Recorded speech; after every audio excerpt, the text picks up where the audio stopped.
You ever notice how the loudest defenders of freedom are often one bad school board meeting away from demanding a permission slip for your entire existence? They shout, "Government is tyranny," until someone reads the wrong book, or marries the wrong person, or uses the wrong bathroom, or apparently fails to start algebra with a prayer and a reading from Leviticus. Others shout, "Government is too big." Yes, I absolutely agree, which begs the question of why we apparently need it to supervise libraries, lesson plans, bathroom doors, or whatever Greg Abbott thinks your uterus is doing this week. Texas conservatives say they want limited government, and they do, limited to absolutely every aspect of your daily life.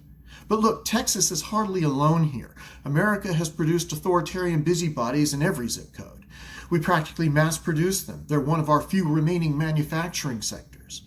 But Texas does have a certain flair. For instance, other states pass controversial laws. Texas just straps a rocket to them, slaps a Bucky sticker on it, and launches them straight into cable news. The latest example of this overreach is the proposed Bible reading requirements in public schools. Because when I think improving math scores, my first thought is, you know what Algebra 2 really needs? Leviticus. Now, supporters say it's about history, morality, tradition, and sure, the Bible has undeniably shaped Western civilization. So is beer. But we're not handing out IPAs in the second grade. Yes, the Bible is historically important, but so is the Magna Carta. So is Dolly Parton, and we don't start third grade with a reading from Jolene. But the bigger question isn't whether this policy is constitutional, because, spoiler alert, that's going to require more lawyers than a Trump casino bankruptcy.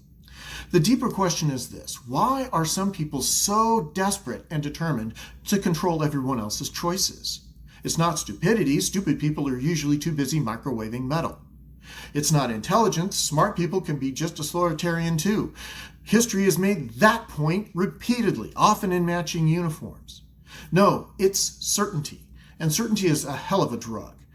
When you become absolutely convinced that your beliefs are not merely correct, but morally mandatory, freedom starts to feel less like a principle and more like a software bug.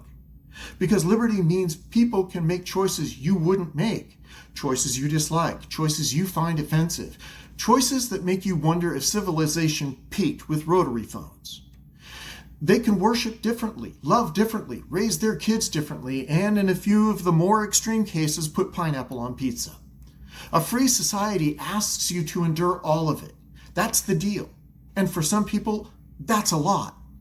A free society requires tolerating the existence of people who would absolutely ruin Thanksgiving. And that's hard, especially for people who confuse disagreement with danger. So they reach for government. Because if you believe your way is the only righteous path, then pluralism doesn't feel noble. It feels reckless. It feels like society is leaving loaded matches next to a curtain. So the temptation becomes obvious. If people won't choose correctly, perhaps government can help them along. And by help, of course, we mean compel. And that's where the hypocrisy kicks in.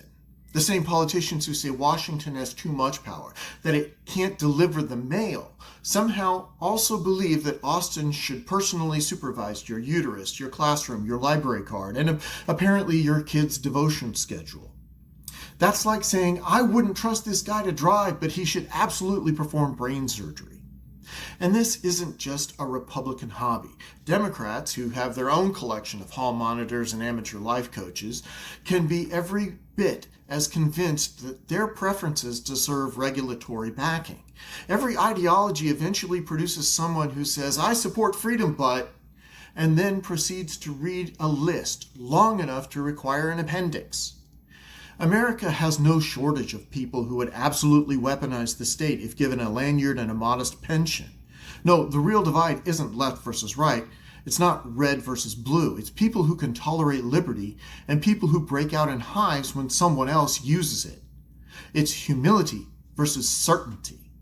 Liberty requires humility. Liberty requires admitting something that's profoundly uncomfortable, that you might be wrong, or even worse, it requires admitting that people you disagree with still possess rights. And that's hard, especially for politicians who generally regard disagreements the way vampires regard direct sunlight. But that's the bargain. That's a constitutional government. That's adulthood. And frankly, adulthood has been getting terrible reviews lately. As a libertarian and an autistic Marine, I spend a lot of time thinking about systems, rules, and the human need for order. Rules can be useful and sometimes necessary. I appreciate rules. Marines love rules. Autism loves rules. Congress loves rules so much it names them after itself and then ignores them. But rules should protect freedom, not replace it. There's a world of difference between rules that protect liberty and rules that replace it. The Constitution exists to keep the government in its lane, not to hand it the keys to the family minivan. Because once you decide that government should impose virtue, once government has the power to impose specific values, you're no longer debating whether coercion is appropriate. You're just arguing over whose turn it is and over whose virtue gets imposed. And spoiler alert, eventually it won't be yours because sooner or later your team loses. That's the lesson authoritarians always seem to miss. They treat government like a rental car, perfectly safe when they're driving, but deeply alarming when anyone else touches the wheel. Power is like a public restroom at a gas station. It may seem convenient when it's yours, but eventually someone else is going to use it in ways that you will deeply regret. Freedom is messy, it's loud, contradictory, and frequently annoying. So is family, so is democracy, so is Texas. But the alternative is far worse. So the next time a politician promises to use government to enforce your values, ask yourself one question. Would you trust your political enemies with that same power? If the answer is, good Lord, no, and unless you've recently suffered a head injury, it should be, then maybe we can agree that government shouldn't have that authority at all. Because the people most eager to control everyone else rarely stop at everyone else. Eventually, they come for you. And if that idea bothers you, congratulations, you've accidentally discovered libertarianism. Welcome. The meetings are entirely optional.